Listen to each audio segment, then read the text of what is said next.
Vamos lá então, pessoal. Tudo bem com todo mundo? Boa tarde, boa noite, bom dia. Vamos falar um pouquinho agora sobre genética de populações e sobre o princípio de Hardenberg, ok? É, Bom, a gente já falou um pouquinho sobre genética de populações, vocês já fizeram exercício, já fizeram algumas leituras. Eu vou tentar revisar esse conteúdo agora para que a gente fale do princípio de Hardenberg, beleza? Bom, primeira coisa que a gente tem que saber, então, é que na genética de populações a gente não olha mais para os indivíduos, tá? A gente olha para as populações, para a população, né? Lá na genética, que a gente não foi, vocês não viram comigo, mas a genética, você acaba olhando como é que os genes passam de geração através das gerações, né? De geração em geração, como é que os genes passam através das gerações, né? Através dos indivíduos, logicamente. Agora a gente vai ver como é que é o comportamento dos genes, dos alelos nas populações. Bom, antes disso a gente precisa lembrar o que é uma população, né? Então esse conceito geralmente é o mesmo para a evolução, para a genética, para a ecologia, né? Então, a população é um conjunto de indivíduos da mesma espécie, né? Que ocupa uma determinada área, uma mesma época. Toda população, então, ela tem três vertentes, vamos dizer assim, ou três dimensões, né? A melhor palavra é essa, são três dimensões. Uma dimensão que é a própria espécie, uma dimensão temporal e uma dimensão espacial. O que isso quer dizer? Um outro conjunto de indivíduos de uma mesma espécie, mas que habitam outro local, você tem uma outra população, essa dimensão espacial. E um outro conjunto de indivíduos dessa mesma espécie, que porventura habite o mesmo local, mas uma outra época, essa dimensão temporal, você tem uma outra população. Bom, primeiro, outra coisa importante também, que são da mesma espécie, então eles reproduzem entre si, né? Isso é redundante falar isso, mas é bom relembrar também que eles reproduzem entre si, porque é assim que os genes podem passar através das gerações, né? Então, exemplo de populações: conjunto de macacos pregos de dois bosques, na população de macacos pregos de dois bosques. Num bosque eu tenho uma população de macaco prego, no outro bosque eu tenho uma outra população de macacos pregos. Se os macacos pregos daqui não se reproduzirem com os macacos pregos daqui, você tem duas populações separadas. Agora, se tiver fluxo gênico, se tiver migração, né, se trocarem, essas duas populações trocarem genes, você pode ter uma população só, tá? Não necessariamente o isolamento reprodutivo entre duas populações precisa ser 100%, tá? Mas se houver um isolamento reprodutivo que faça com que as duas populações possam evoluir de maneiras diferentes, então a gente já considera duas populações diferentes, tá? Existem muitos outros critérios, mas esse talvez seja o mais básico que a gente vai precisar dele agora. Bom, população de leões separados por um rio também. Você tem um rio muito grande, os leões não conseguem atravessar, então na margem direita você pode ter uma população, na margem esquerda você pode ter outra população. População de araucárias de duas florestas, então imagina duas florestas bem distantes. O pólen de uma planta não consegue alcançar as plantas de uma outra floresta. Você tem duas populações separadas. Importante então é que tenha um nível, né, não precisa ser 100%, mas que tenha um razoável nível de isolamento. Bom, então imagina aqui, né, na telinha à esquerda de vocês, acho que vai estar à direita de vocês, mas tem a população A aí, certo? A população A. Então nessa população A você tem, não tem divisão. Todos esses indivíduos aí conseguem reproduzir, né, uns com os outros. Já na outra gravura, você tem então um rio passando, um obstáculo, uma barreira geográfica qualquer, dividindo essa população em duas. E agora você tem a população B e a população C. Se esses bichinhos aí não conseguirem atravessar, transpor essa barreira, você tem duas populações separadas. Bom, genética de populações, então, é o ramo da genética que visa a investigação da dinâmica dos genes nas populações naturais, buscando a elucidação dos mecanismos que alteram a sua composição gênica, efeito de fatores, por exemplo, evolutivos, mutações, seleção natural, deriva genética, fluxo gênico, né, populações migrantes. Então, por exemplo, a gente precisa entender o começo da genética de populações, que é o que vocês já fizeram, que é calcular frequência alélica e frequência genotípica, para entender o efeito de fatores evolutivos nessas populações. Como é que esses efeitos, tipo a mutação, a seleção natural, a deriva genética, as migrações, como é que elas alteram as características das populações, tá? Então, o que vocês fizeram foi início para começar a entender o efeito desses fatores evolutivos. Ou apenas a frequência genotípica pelo aumento da homozigose, o efeito dos casamentos consanguíneos. Então, um outro efeito também importante ser estudado na genética de populações é o efeito da endogamia, né? É quando você tem casamentos consanguíneos, ou seja, você tem cruzamentos entre indivíduos aparentados. A gente está usando casamento consanguíneo, é um conceito que se aplica bem à espécie humana, mas para outros animais da natureza, e plantas e micro-organismos, você pode tratar isso como a endogamia, tá? Para o ser humano também, obviamente. Tá? Então há vários níveis de endogamia. Então, para entender como as populações elas precisam como elas se conservam evolutivamente no ambiente, a gente tem que entender que estudar endogamia é um conceito bastante importante. Bom, para começar então, vamos falar do que é o princípio de Hardy-Weinberg, né? Então, várias coisas a gente pode se perguntar para entender o princípio de Hardy-Weinberg, né? Uma delas é como as frequências aléricas interagem com as frequências genotípicas, né? Se a gente souber as frequências aléricas em uma população, a gente pode predizer quais são as frequências genotípicas. Então, vocês já entenderam, vocês já fizeram um exercício calculando, entendendo o que é a frequência alélica e o que é a frequência genotípica. A frequência alélica é a frequência de determinados alelos. A frequência genotípica é a frequência dos genótipos, né? Então, por exemplo, se eu tenho dois alelos, azão e azinho, a frequência desses alelos na população a gente chama de frequência alélica. Agora, se eu tenho esses dois alelos podem formar três genótipos, azão-azão, azão-azinho e azinho-azinho, as frequências desses genótipos são as frequências, então, genotípicas. Qual a interação entre elas? Se eu souber uma, eu sei da outra também? Essa é uma pergunta. Bom, se eu souber a frequência genotípica, dá para saber a frequência alélica? Será que é possível? Com dois caras se resolveram estudar isso, né?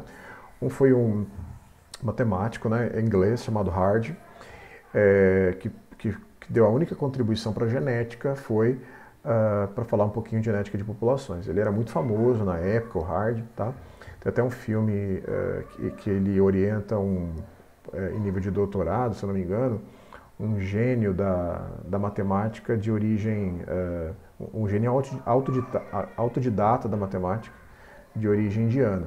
É um filme bastante bacana, depois procurem para assistir. E o Weinberg era um médico, ele não era matemático, né? E ele teve ele estudou bastante gêmeos, né? Partos, ele fez muito partos, conta a história que ele fez mais de 30 mil partos, né? E mesmo assim ele se dedicava a estudar principalmente estatística médica, a parte de genética de gêmeos, de gemelares, né? De partos gemelares. Então ele teve uma carreira bastante produtiva na área da medicina, o Weinberg. Então Weinberg era alemão, Hardy era inglês. Muita gente acha que eles fizeram juntos o trabalho. Não, mais ou menos na mesma época, lá em 1904, 1905, início do século XX, né? Os dois eles estudaram então a genética de populações, estudaram o que a gente chama hoje de genética de populações, né? Desculpa, mas de forma independente. Um fez lá na Alemanha, outro fez lá na Inglaterra, de forma independente, tá? Bom, então vamos imaginar o seguinte, né? Suponha que uma população qualquer, ela está segregando dois alelos, né? Vamos chamar esses dois alelos então de A1 e A2, alelo A1 e alelo A2, tá? Então vamos entender o seguinte, vocês fizeram alguns exercícios onde você tinha dois alelos, a gente representou dominância completa entre eles, azão e azinho, então a gente representou com uma letra maiúscula, outro com letra minúscula. Aqui esqueçam essa relação, por enquanto, de dominância com codominância. São dois alelos diferentes, é o gene A, esse gene A numa determinada população tem dois alelos, A1 e A2, tá? Pode ser que o A1 seja dominante sobre A2, o A2 sobre A1, ou pode ser que eles sejam codominantes, tá? Que não tenham dominância completa, tanto faz. Para nós agora isso não vai importar, tá? Dois alelos. Bom, então a gente vai sempre fazer assim, para não ficar escrevendo F de A1, né? Frequência de A1, como vocês estão vendo aqui. Então, como vocês estão vendo aqui, ó, F, para não ficar sempre escrevendo F de A1, tal, nós vamos representar sempre a frequência de um dos dois alelos, isso é convenção, tá? Por P. E a outra vamos representar por Q, certo? Então a frequência de A1 para nós vai ser P e a frequência de A2 para nós agora vai ser Q, tá? Então, quando você tem numa população reprodução aleatória, o que isso significa? Significa que todos os indivíduos têm a mesma chance de se reproduzir, tá? A probabilidade de você encontrar um gameta carregando o A1, o alelo A1, é P. Ou seja, se a frequência de A1 é P, a probabilidade de você encontrar esse alelo A1 também é P. Ou de um gameta carregando o alelo A1. É a mesma coisa, professor? É, por quê? Porque cada gameta carrega um alelo só. Então, se eu, por exemplo, amostrasse um gameta qualquer, a chance dele ter o alelo A1 seria P. Tá? E a chance desse gameta ter o alelo A2 seria Q. Então, só para a gente entender, se vocês não entenderam ainda, não tem problema, a gente vai fazer algumas simulações aqui, vou dar uns exemplos. Então, vamos lá. Ó. Então, vamos imaginar que numa determinada população, P é igual a 0,7 e Q é igual a 0,3. Tá? Então, a frequência de A1, não vou mais falar assim, frequência de A1, tá? P, vou falar P só. Então, a frequência de A1 seria 0,7 e a frequência de A2 seria 0,3, ok? Bom, em outras palavras, 70% dos alelos dessa população são do tipo A1 e 30% são do tipo A2, tá? Então a frequência de 0,7 quer dizer 70% do tipo A1 e a frequência 0,3 quer dizer 30% do tipo A2, ok?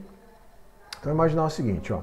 Se a gente olhasse somente para os alelos, imagina que os alelos estão nos indivíduos. Cada indivíduo tem 2 alelos, certo? 2 alelos. Mas se a gente olhar só para os alelos, a gente podia entender da seguinte maneira, né? Imagina que os alelos são colocados numa caixa, né? Numa caixa. Você coloca lá todos os alelos da população nessa caixa. Todos, quais são todos, né? Todos os alelos que estão na caixa, 70% deles são do tipo A1, 30% deles são do tipo A2, certo? Então tudo lá na caixa misturado, beleza? Bom, imagina que você, de forma aleatória, com os olhos vendados, né, vai sortear um alelo ali, certo? Então a pergunta que eu faço, qual é a probabilidade de você tirar aleatoriamente uma bolinha com um alelo, certo?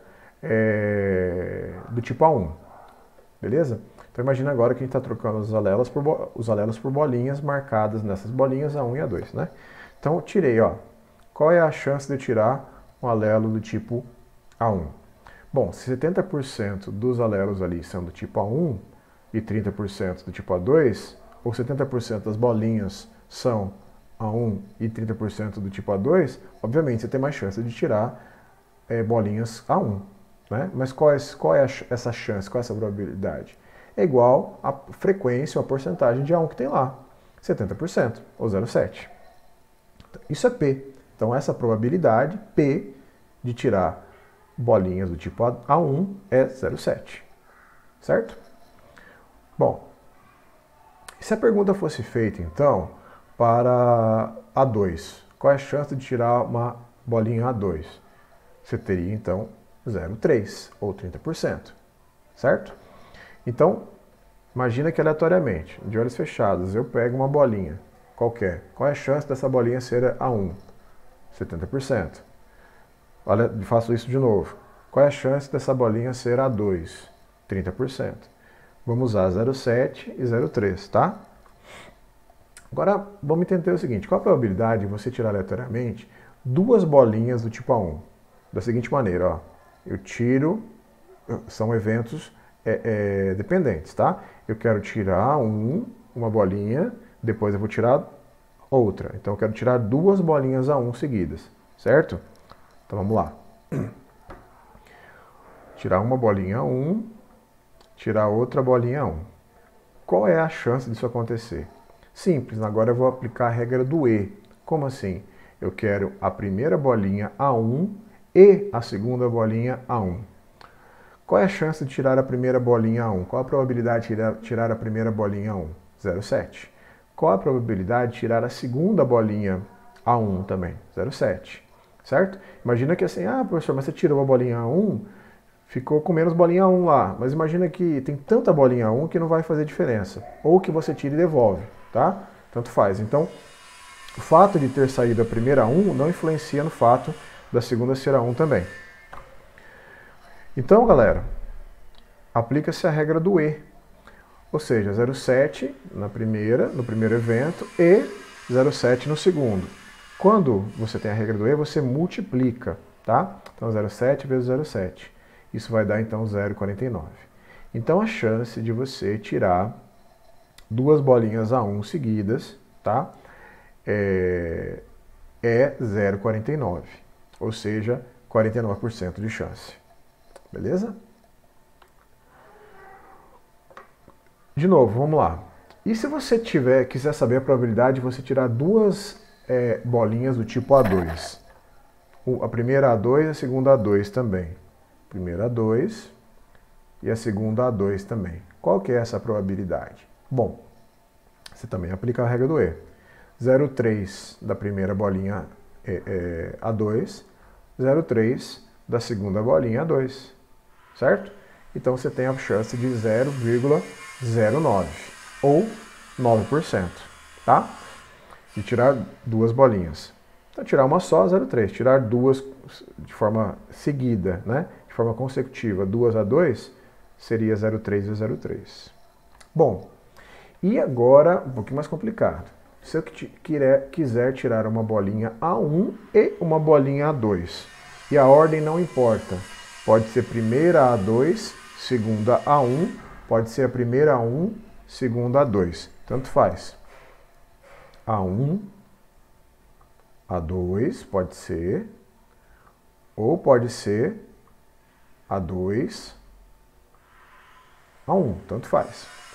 Então, no primeiro caso, né, primeira bolinha A1 e segunda bolinha A2, ou primeira bolinha A1, primeira bolinha A2 e segunda bolinha A1, você teria, então, 0,7 da bolinha A1, 0,3 da bolinha A2, tá? Multiplicados, porque é isso e isso, mais 0,3 da segunda bolinha, no caso de baixo aqui, da bolinha A2, vezes 0,7 da segunda bolinha do tipo A1, certo? Primeira bolinha, A1, de novo. Segunda bolinha, A2. Ou primeira bolinha, A2, segunda bolinha, A1. Resolvendo essa equação, a gente tem 0,42, ou 42%. Então, nos dois casos, você tem 0,49 de A1 a 1, 0,09 de A2 a 2 e 0,42 de A1 a 2 ou A2 a 1. Notaram o seguinte? Que se você somar essas frequências, vai dar 1, né? 0,7 mais 0,3, 1, que é a frequência de bolinhas que você tem na caixa, ou a porcentagem de bolinhas que você tem na caixa, e a frequência dos eventos aí, de qualquer combinação, será 1 também. O que isso quer dizer? Quer dizer o seguinte, ó, não tem a ver com equilíbrio aqui, por enquanto. Isso quer dizer o seguinte, simplesmente, são frequências de um todo, né? Se você tem 0,7 de um tipo, 0,3 do outro, não tem mais nenhum tipo de bolinha, somando os dois você tem que ter o todo, que é 1. Se você vai sempre tirar bolinhas 2 a 2, né? 2 a 2, todas as combinações são essas, A1 a 1, A2 a 2 ou A1 a 2, A2 a 1. São só as combinações que existem, certo? Com duas bolinhas, né? Então, você somar todas as combinações, as probabilidades delas, tem que dar, já que são todas as combinações que existem, tem que dar o inteiro, 1, certo?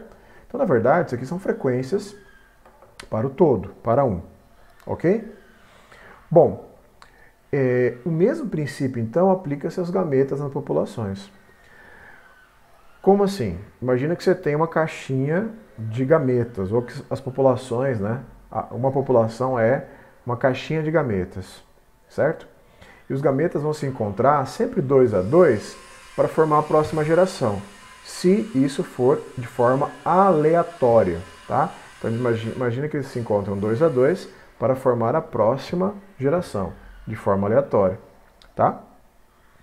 Então a gente vai ter sempre o seguinte, ó, imaginem lá, esse triângulozinho aqui com o rabinho é espermatozoide, tá? Então você pode ter espermatozoide carregando A1 Aí a probabilidade dele é P, a gente viu um exemplo ali que era 0,7, tá? Vamos voltar para a letra, é P, pode ser qualquer número, né? Entre 0 e 1, obviamente. E o óvulo carregando a 1. Probabilidade é... Tem um erro aqui, pessoal.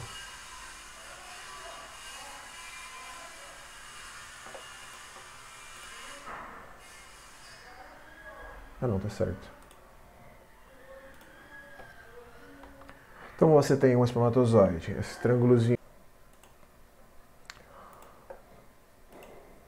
Vamos lá então, pessoal. Tudo bem com todo mundo? Boa tarde, boa noite, bom dia. Vamos falar um pouquinho agora sobre genética de populações e sobre o princípio de Hardenberg, ok? Bom, a gente já falou um pouquinho sobre genética de populações, vocês já fizeram exercício, já fizeram algumas leituras. Eu vou tentar revisar esse conteúdo agora, para que a gente fale do princípio de Hardenberg, beleza? Bom, a primeira coisa que tem que saber, então, é que na genética de populações a gente não olha mais para os indivíduos, tá? A gente olha para as populações, para a população, né? Lá na genética, que a gente não foi, vocês não viram comigo, mas a genética, você acaba olhando como é que os genes passam de geração através das gerações, né? De geração em geração, como é que os genes passam através das gerações, né? Através dos indivíduos, logicamente. Agora a gente vai ver como é que é o comportamento dos genes, dos alelos nas populações. Bom, antes disso a gente precisa lembrar o que é uma população, né? Então esse conceito geralmente é o mesmo para a evolução, para a genética, para a ecologia, né? Então, população é um conjunto de indivíduos da mesma espécie, né? Que ocupa uma determinada área, uma mesma época. Toda população, então, ela tem três vertentes, vamos dizer assim, ou três dimensões, né? A melhor palavra é essa, são três dimensões. Uma dimensão que é a própria espécie, uma dimensão temporal e uma dimensão espacial. O que isso quer dizer? Um outro conjunto de indivíduos de uma mesma espécie, mas que habitam outro local, você tem uma outra população, essa dimensão espacial. E um outro conjunto de indivíduos dessa mesma espécie, que porventura habite o mesmo local, mas uma outra época, essa dimensão temporal, você tem uma outra população. Bom, primeiro, outra coisa importante também, que são da mesma espécie, então eles reproduzem entre si, né? Isso é redundante falar isso, mas é bom relembrar também que eles reproduzem entre si, porque é assim que os genes podem passar através das gerações, né? Então, exemplo de populações. Conjunto de macacos pregos de 2 bosques, na população de macacos pregos de 2 bosques.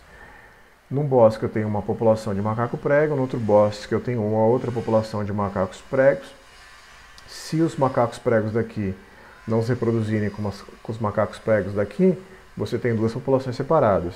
Agora, se tiver fluxo gênico, se tiver migração, né, se essas 2 populações trocarem genes, você pode ter uma população só, tá? Não necessariamente o isolamento reprodutivo entre 2 populações precisa ser 100%, tá? Mas se houver um isolamento reprodutivo que faça com que as 2 populações possam evoluir de maneiras diferentes, então a gente já considera 2 populações diferentes, tá? Existem muitos outros critérios, mas esse talvez seja o mais básico que a gente vai precisar dele agora. Bom, população de leões separados por um rio também. Você tem um rio muito grande, os leões não conseguem atravessar, então na margem direita você pode ter uma população, na margem esquerda você pode ter outra população. População de araucárias de 2 florestas, então imagina 2 florestas bem distantes. O pólen de uma planta não consegue alcançar as plantas de uma outra floresta. Você tem 2 populações separadas. Importante então é que tenha um nível, né, não precisa ser 100%, mas que tenha um razoável nível de isolamento. Bom, então imagina aqui na telinha à esquerda de vocês, acho que vai estar à direita de vocês, mas tem a população A aí, certo? A população A. Então nessa população A você tem, não tem divisão. Todos esses indivíduos aí conseguem reproduzir, né, uns com os outros. Já na outra gravura você tem então um rio passando, um obstáculo, uma barreira geográfica qualquer, dividindo essa população em 2. E agora você tem a população B e a população C. Se esses bichinhos aí não conseguirem atravessar, transpor essa barreira, você tem duas populações separadas. Bom, genética de populações, então, é o ramo da genética que visa a investigação da dinâmica dos genes nas populações naturais, buscando a elucidação dos mecanismos que alteram a sua composição gênica, efeito de fatores, por exemplo, evolutivos, mutações, seleção natural, deriva genética, fluxo gênico, né, populações migrantes. Então, por exemplo, a gente precisa entender o começo da genética de populações, que é o que vocês já fizeram, que é calcular frequência alélica e frequência genotípica, para entender o efeito de fatores evolutivos nessas populações. Como é que esses efeitos, tipo a mutação, a seleção natural, a deriva genética, as migrações, como é que elas alteram as características das populações, tá? Então, o que vocês fizeram foi o início para começar a entender o efeito desses fatores evolutivos. Ou apenas a frequência genotípica pelo aumento da homozigose, o efeito dos casamentos consanguíneos. Então, um outro efeito também importante ser estudado na genética de populações é o efeito da endogamia, né? É quando você tem casamentos consanguíneos, ou seja, você tem cruzamentos entre indivíduos aparentados. A gente está usando casamento consanguíneo, é um conceito que se aplica bem à espécie humana, mas para outros animais na natureza, em plantas e micro-organismos, você pode tratar isso como a endogamia, tá? Para o ser humano também, obviamente. Tá? Então, há vários níveis de endogamia. Então, para entender como as populações elas precisam como elas se conservam evolutivamente no ambiente, a gente tem que entender que estudar endogamia é um conceito bastante importante. Bom, para começar então, vamos falar do que é o princípio de Hardy-Weinberg, né? Então, várias coisas a gente pode se perguntar para entender o princípio de Hardy-Weinberg, né?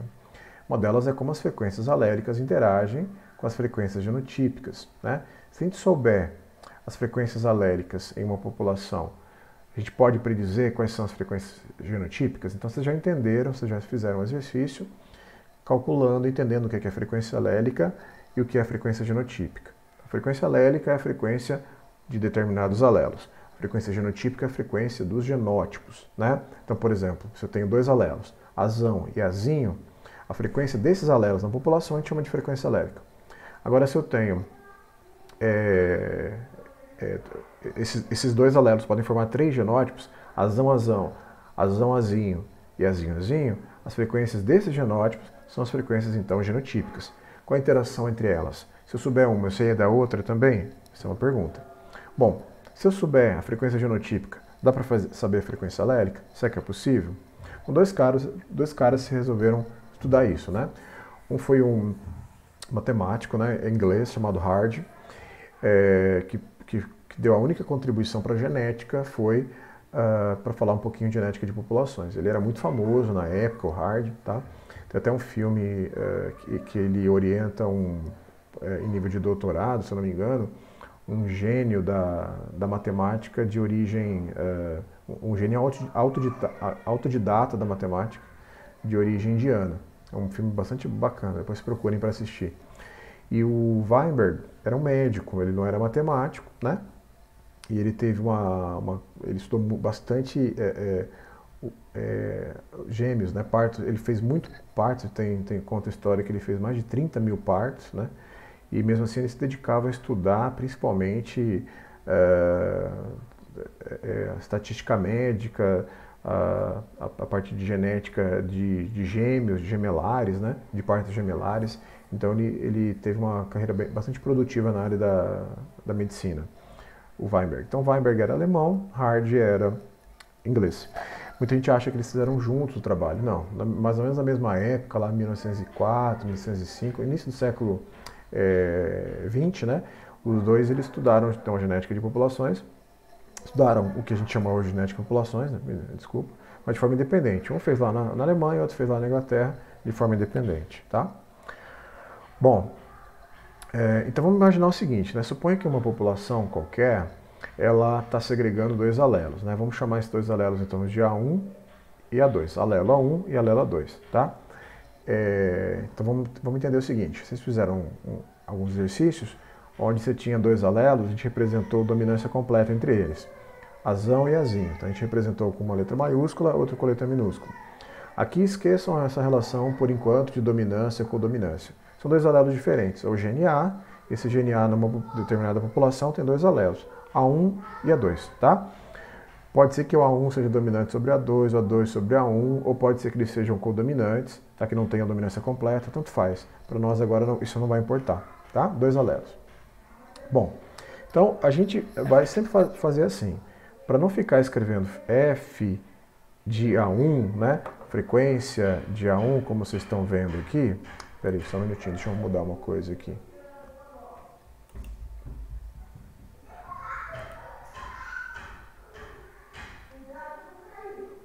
Espera aí, pessoal.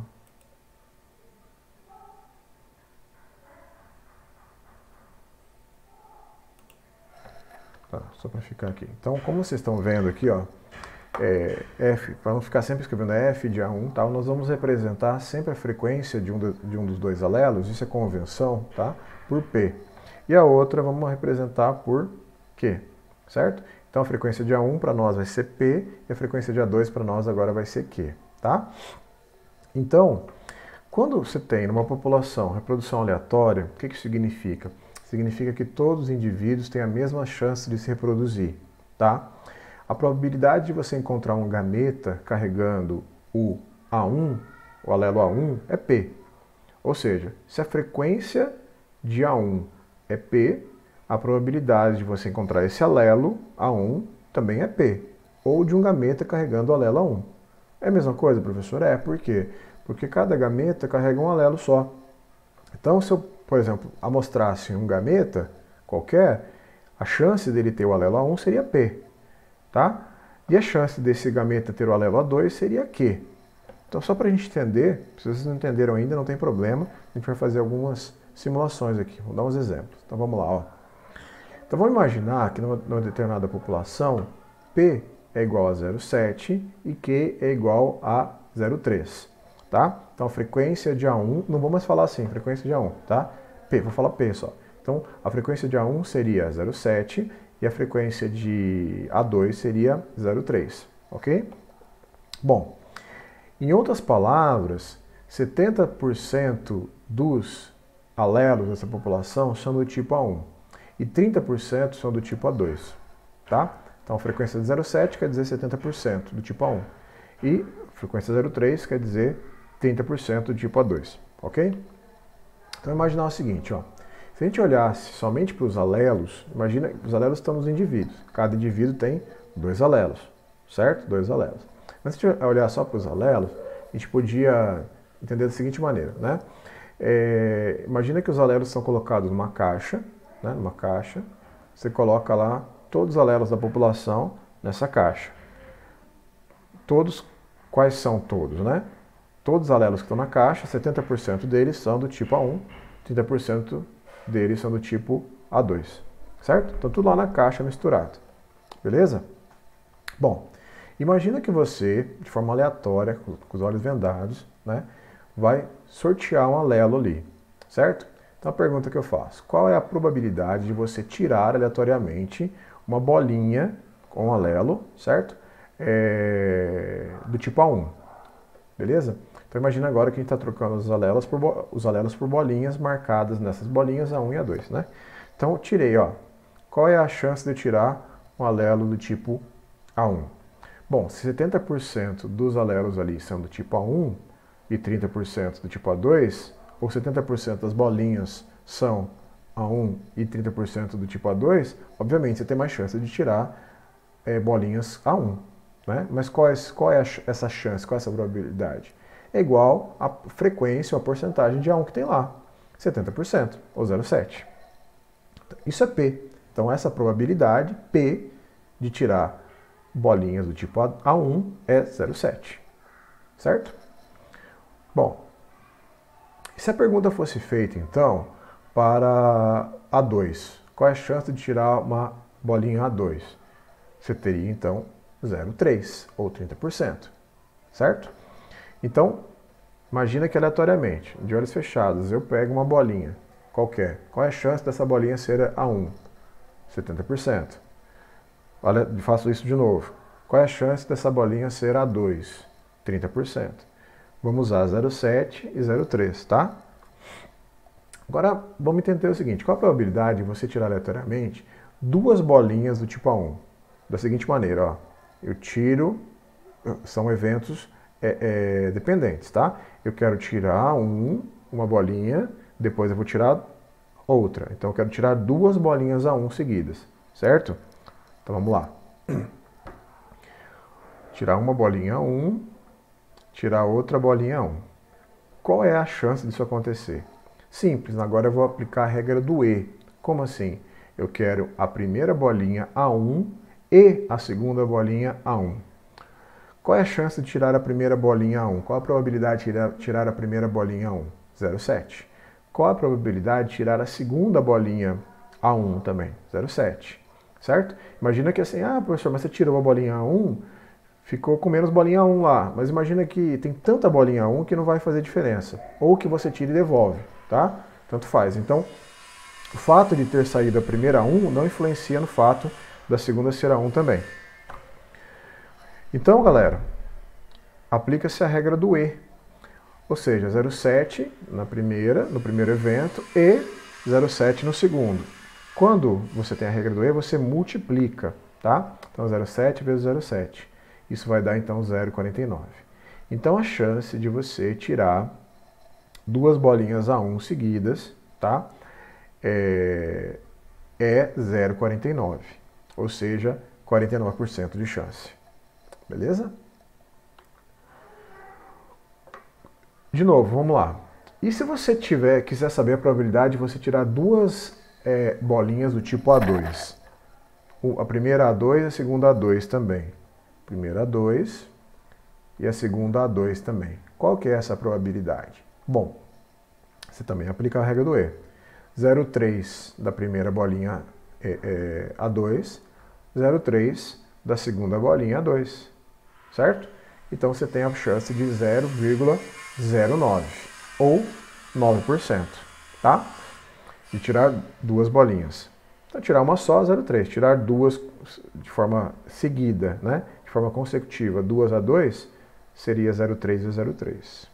Bom, e agora, um pouquinho mais complicado. Se eu quiser tirar uma bolinha A1 e uma bolinha A2, e a ordem não importa, pode ser primeira A2, segunda A1, pode ser a primeira A1, segunda A2, tanto faz.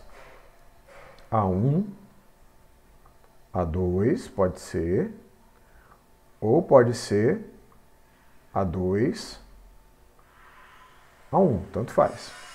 Então, no primeiro caso, né, primeira bolinha A1 e segunda bolinha A2, ou primeira bolinha A1, primeira bolinha A2 e segunda bolinha A1, você teria, então, 0,7 da bolinha A1, 0,3 da bolinha A2, tá? Multiplicados, porque é isso e isso, mais 0,3 da segunda bolinha, no caso de baixo aqui, da bolinha A2, vezes 0,7 da segunda bolinha do tipo A1, certo? Primeira bolinha, A1, de novo. Segunda bolinha, A2. Ou primeira bolinha, A2, segunda bolinha, A1. Resolvendo essa equação, a gente tem 0,42, ou 42%.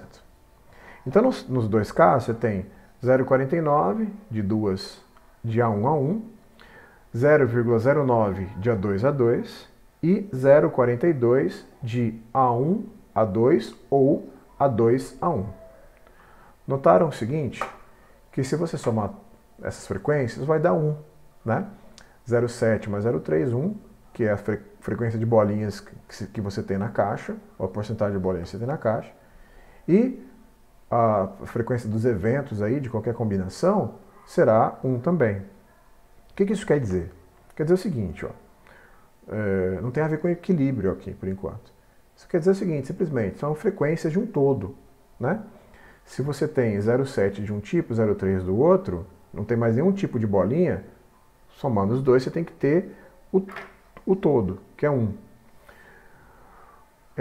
Se você vai sempre tirar bolinhas 2 a 2, né, 2 a 2, todas as combinações são essas, A1 a 1, A2 a 2 ou A1 a 2, A2 a 1. São só as combinações que existem, certo? Com duas bolinhas. né? Então você somar todas as combinações, as probabilidades delas, tem que dar, já que são todas as combinações que existem, tem que dar o inteiro, 1, certo? Então, na verdade, isso aqui são frequências para o todo, para 1, ok? Bom, o mesmo princípio, então, aplica-se aos gametas nas populações. Como assim? Imagina que você tem uma caixinha de gametas, ou que as populações, né? Uma população é uma caixinha de gametas, certo? E os gametas vão se encontrar sempre 2 a 2 para formar a próxima geração, se isso for de forma aleatória, tá? Então imagina que eles se encontram 2 a 2 para formar a próxima geração, de forma aleatória, tá? Então a gente vai ter sempre o seguinte, ó, imaginem lá, esse triângulozinho aqui representa o espermatozoide, tá? Com o rabinho. Carregando A1, a probabilidade de encontrar espermatozoide é P, quer dizer que a frequência com que o alelo A1 acontece na população é P, pode ser qualquer número entre 0 e 1, certo? E um óvulo carregando também o A1. A probabilidade de você encontrar esse óvulo carregando A1 também é P, certo? Então você tem A1 vezes A1, ou seja, P vezes P. Tá? Você tem o seguinte, a frequência do genótipo A1A1 que você espera na próxima geração é P ao quadrado, porque é P de A1 vezes P do outro A1, P ao quadrado. Bom, agora vamos pensar no A2, a mesma coisa. Um espermatozoide contendo A2, né? A probabilidade de você encontrar espermatozoide assim é Q, né? Porque essa é a frequência do alelo A2 na população, e um óvulo contendo o A2. A probabilidade de você encontrar um óvulo assim é também Q, porque essa é a frequência do alelo A2 na população. Q vezes Q, Q ao quadrado. Então a frequência de A2 a 2 que você espera na próxima geração é Q ao quadrado. Bom, e se for A1 a 2? A1 a 2 pode ser A1, espermatozoide A1, cuja probabilidade ou a frequência é P, vezes P também, ou seja, o óvulo A1 encontrar o espermatozoide A2, tá? Ou o espermatozoide A2 encontrar o óvulo A1, certo? Então você tem P vezes Q e Q vezes P. É a mesma coisa. Por isso você tem 2PQ. Então a frequência de A1 a 2, ou seja, dos heterozigotos, que você espera na próxima geração, pode ser P vezes Q ou pode ser Q vezes P, né? Que dá 2PQ. Se somar então isso com isso, 2PQ, certo? Então a frequência seria 2PQ. Então na próxima geração, a probabilidade de aparecer um indivíduo, gerar indivíduo A1 a 1 é P ao quadrado, que é P vezes P, tá? A probabilidade de gerar um indivíduo A2 a 2 é Q ao quadrado, que é Q vezes Q. E a probabilidade de gerar um indivíduo A1 a 2 é 2PQ, certo? Porque pode ser, de novo, A1 a 2, onde o A1 veio do pai, espermatozoide, e o A2 veio da mãe. Ou pode ser A2 a 1, onde o A2 veio do pai, espermatozoide, e o A1 veio da mãe, óvulo, certo? Então é isso.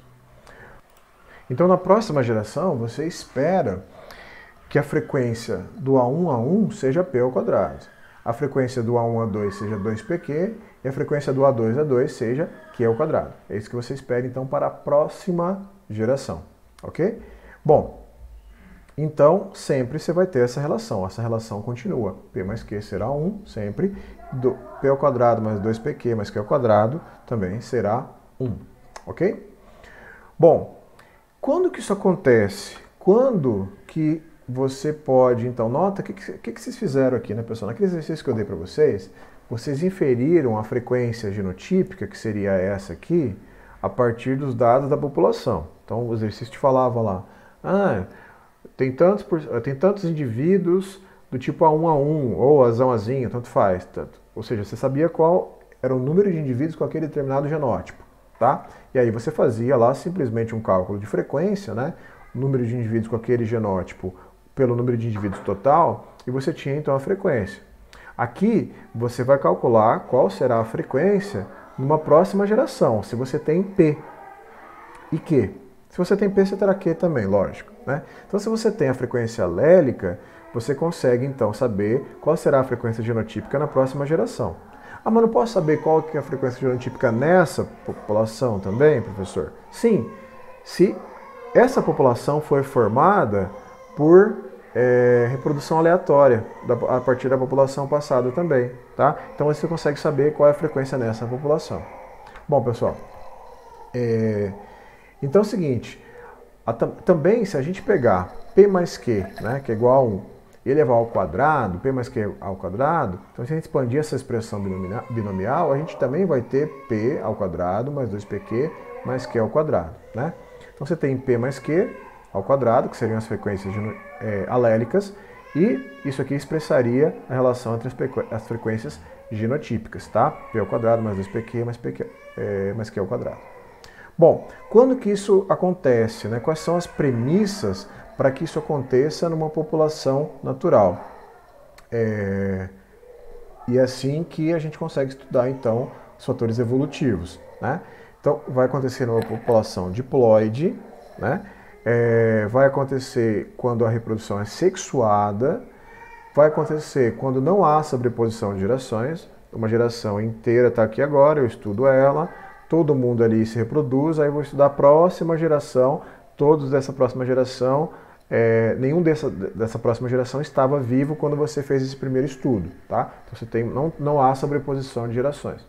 Bom, o gene considerado, ele tem 2 alelos, então eu estou considerando sempre 2 alelos, A1 e A2, ou Azão e Azinho, né? Ou B1 e B2 e assim por diante, certo? Ah, professor, dá para fazer com o gene com alelo só? Por exemplo, numa população o gene segrega um alelo só o alelo A1, por exemplo. Não dá, né? Aí não tem como.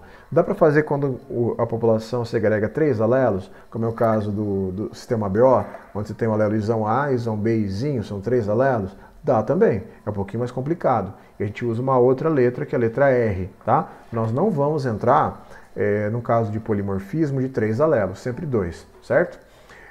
As frequências alélicas em machos e fêmeas são idênticas, ou seja, não há genes ligados, você não está estudando genes ligados ao sexo, por exemplo, que está só no X ou só no Y, né? Você não está estudando genes onde a frequência dentro dos machos é muito maior que das fêmeas, ou ao contrário, tá? Então, a chance dos machos terem esse alelo é a mesma das fêmeas terem esse alelo, tá? O acasalamento ocorre ao acaso, então isso é parte importante também, tá? Apomixia. Então nota que, já vou falar um pouquinho melhor sobre isso, a população também é muito grande, ela é infinita em teoria. Muitas vezes vocês vão falar que a população é infinita, vocês vão ver em livros escrito que a população é infinita. O que é a população infinita? A população infinita é uma população tão grande, que se houver preferências de acasalamento, elas não serão significativas em relação ao tamanho total da população, tá? Então isso seria uma população infinita. Claro que isso só existe em teoria, não existe uma população infinita dentro da natureza, lógico, tá? Então isso só acontece em teoria.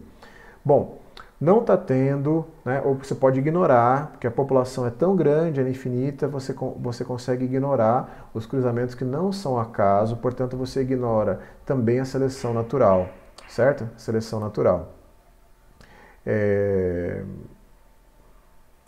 Também ignora a seleção natural. Então, ó, você tem migração, mutação e seleção natural podem ser ignorados porque a população é muito grande, tá? Não há alteração nas frequências alélicas ao longo das gerações. Isso quer dizer o seguinte, pessoal, então, se a gente está falando lá que nessa geração a frequência de um alelo é P, do outro alelo é Q, na próxima geração P e Q são iguais, não em relação ao outro. Vou melhorar o exemplo. Se nessa geração P é 0,7 e Q é 0,3, na próxima geração P continua sendo 0,7 e Q continua sendo 0,3. Se não há migração, se não há mutação e não há seleção natural, essas frequências vão continuar as mesmas. Se a reprodução é totalmente aleatória, se eu tenho P e Q, eu consigo calcular P ao quadrado, 2pq, q ao quadrado. Na verdade, eu sempre consigo calcular P ao quadrado, 2pq, q ao quadrado. Mas P ao quadrado, 2pq, q ao quadrado me dizem quais são ou quais seriam as frequências genotípicas que eu espero, se os cruzamentos são aleatórios, né? Por isso a questão de tirar de olhos fechados, né, a bolinha de forma aleatória da caixinha. Porque se eu escolher a bolinha, assim como acontece na seleção natural, o indivíduo ele escolhe com quem ele quer reproduzir. Então eu já não tenho mais fator aleatório, ok? O que seria essa história do equilíbrio de Hardy-Weinberg? O equilíbrio de Hardy-Weinberg é o seguinte: se as populações seguem essas premissas que nós estamos falando aqui, elas podem estar então no equilíbrio, que a gente chama de equilíbrio de Hardy-Weinberg, né? Bom, então quer dizer que ao longo das gerações a gente sempre pode inferir as frequências genotípicas a partir das frequências alélicas, tá? Então vamos ver um exemplo, né? Então imagina uma população que tem as seguintes características, né? A população ela tem 100 indivíduos A1 a 1, tem 100 indivíduos do tipo A2 a 2 e não tem nenhum indivíduo heterozigoto A1 a 2, certo? Então nota que ela tem 200 indivíduos, 100 do tipo A1 a 1, 100 do tipo A2 a 2, tá? Quais são as frequências alélicas dessa população? Vamos calcular a frequência genotípica, só a frequência alélica. Como é que a gente faria para calcular a frequência alélica? Bom, pegaríamos então o número de alelos do tipo A1 a 1 sobre o número total de alelos. E o número total, falei errado, pegaríamos o número de alelos do tipo A1 sobre o número total de alelos. E para calcular a frequência de A2, o número total de alelos A2 sobre o número total de alelos. Então seria assim, ó, a frequência de A1, que é igual a P, é 2 vezes 100, porque cada um dos 100 indivíduos tem 2 alelos, sobre o número total de alelos, né? Que é 400, 2 vezes 200. Tem 200 indivíduos, cada um tem 2 alelos. Então a frequência de A1 seria 0,5. A mesma coisa para 2, né? A mesma coisa para 2. Você teria então 2 vezes 100 sobre 2 vezes 200 igual a 0,5, certo? Bom, então a frequência de A1, 0,5, frequência de A2, 0,5. Bom, e vamos imaginar então uma outra população que tem 50 indivíduos do tipo A1 a 1, 50 indivíduos do tipo A2 a 2 e 100 indivíduos heterozigotos A1 a 2. Então nota que essa população também tem 200 indivíduos no total, só que o número de genótipos de cada tipo é diferente. Bom, vamos calcular as frequências alélicas. Então você tem A1, a frequência de A1, que é igual a P, é 2 vezes 50 mais 100 sobre 2 vezes 200, que é o número total de alelos, que dá então 0,5. Então só para a gente rever isso aqui,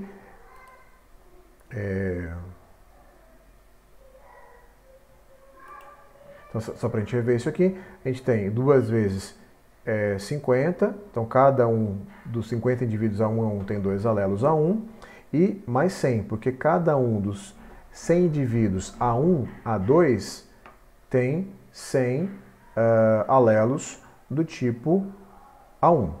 E o A2 é a mesma coisa, 2 vezes 50 mais 100, né, sobre 2 vezes 200, que é igual a 0,5. Só para uma observação, não precisaria ter feito essa conta aqui de baixo, obviamente, né? Porque P mais Q tem que ser igual a 1. Então, se P é igual a 0,5, Q tem que ser igual a 0,5 também, tá? Porque P mais Q tem que ser 1. Então, notem, pessoal, que as duas populações, elas têm 200, embora as duas tenham 200 indivíduos, uma tem 100 indivíduos do tipo A1 a 1, 100 indivíduos do tipo A2 a 2, e não tem nenhum heterozigoto A1 a 2. A outra população já tem 50 A1 a 1, 50 A2 a 2 e tem 100 indivíduos heterozigotos A1 a 2, certo? Elas, embora sejam bem diferentes, né, na sua composição genotípica, elas têm as mesmas frequências alélicas. As frequências alélicas são iguais. Para ambas as populações, a frequência de A1, que é P, é 0,5, e a frequência de A2, que é Q, também é 0,5, tá? Bom, agora se a gente aplicar esse princípio de Hardy-Weinberg, né, tanto para a população 1 quanto para a população 2, o que a gente esperaria? Bom, no primeiro caso, a frequência de A1 a 1 seria P ao quadrado. Então a gente esperaria 0,5 ao quadrado. Esperaríamos 0,25. Ou seja, 50 indivíduos. Para heterozigotos, a frequência seria 2pq. Então seria 2 vezes 0,5 vezes 0,5, que seria 0,5, 100 indivíduos. E a frequência de A2A2 seria Q ao quadrado, 0,5 ao quadrado também, 0,25, portanto 50 indivíduos. Certo? Isso aqui seria o que a gente esperaria, então, no equilíbrio. Bom, então vamos notar que a população 2 está em equilíbrio, porque o número de genótipos esperados, que são esses aqui, que a gente acabou de calcular, que são esses aqui, que são esses aqui, que a gente acabou de calcular, eles são iguais aos observados. Ou seja, o que eu observo na população, que é aquela informação que eu dei lá naquela tabela, é igual ao que eu observo. Já na população 1, o que a gente observa é diferente do que a gente espera. Portanto, se eu espero, por exemplo, 100 indivíduos A1, A2, na população 1 não tem nenhum, né, heterozigoto. Portanto, isso aqui não está no equilíbrio de Hardy-Weinberg, porque o esperado é diferente do que a gente observa. Certo? Bom, então o que seria essa história do equilíbrio, né? A história do equilíbrio é isso. É quando, a partir das frequências alélicas, eu consigo predizer quais são as frequências genotípicas. Quando eu olho para a população, calculo para essa população as frequências alélicas, eu vou comparar se o que eu espero das frequências genotípicas dentro do equilíbrio, dentro do princípio de Hardy-Weinberg, é igual ao que eu observo, certo? Então, a gente nunca vai esperar a frequência alélica. A frequência alélica ela é um dado da população. Então, eu tenho a frequência alélica. Com essa frequência alélica, eu calculo, através de P ao quadrado, 2pq, Q ao quadrado, o que eu esperaria das frequências genotípicas. E comparo o que eu esperaria com o que eu observo, certo? Se o que eu espero e o que eu observo são iguais, mas não sempre, pessoal, numericamente iguais, estatisticamente iguais. Quer dizer o seguinte, podem não ser numericamente iguais, mas a diferença é desprezível. Se isso acontecer, eu digo que essa população está em equilíbrio. Tá? Então, isso é questão de dizer que a população está ou não em equilíbrio. Se ela está em equilíbrio, não está tendo migração, não está tendo mutação, o efeito da seleção natural é desprezível, ou mutação e migração também são, os efeitos delas são desprezíveis, certo? Então quer dizer que os cruzamentos são aleatórios, né? Porque o efeito da seleção natural é desprezível. Então isso quer dizer, isso é o equilíbrio Hardy-Weinberg, tá? É assim que a gente estuda as frequências genotípicas e alélicas na população. Certo, pessoal? Bom, então é isso. Vocês vão fazer o seguinte, vão terminar de assistir essa aula e vou deixar alguns exercícios para vocês tentarem fazer, tá? Então, como é que será esse exercício? Vocês vão ter a frequência de genótipo, certo? De um determinado genótipo, e com o princípio de Hardy-Weinberg, né, vocês vão descobrir quais são as frequências alélicas, por exemplo, tá? Então, a primeira parte da tarefa para essa semana é assistir esse vídeo e depois vocês vão ver o resto, tá?